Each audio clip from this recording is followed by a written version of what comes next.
মা তুমি কি করো এগুলা? হ্যাঁ, সিদ্ধ।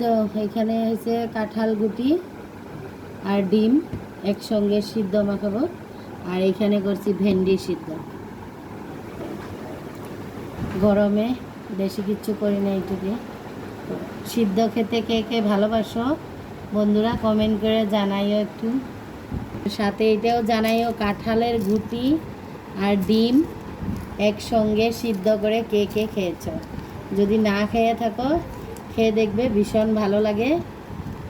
আমরা তো কাঁঠালের গুটি হইলেই মানে ডিম আর কাঁঠালের গুটি দিয়ে সিদ্ধ করি।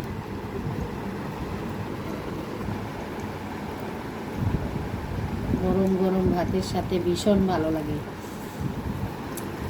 আর সাথে একটু ডাল লাগে। বাস খাও গরমে। এখন করবো ভেন্ডি সিদ্ধ। মা আজকে দুপুরের মেনুতে এটুকি খালি সিদ্ধ? হ্যাঁ, খালি আজকে সিদ্ধই খাবে। আর এদিকে করছি পটল আর ভাত কেরালা একসঙ্গে ভাজি করছি। আর কি লাগে গরমে।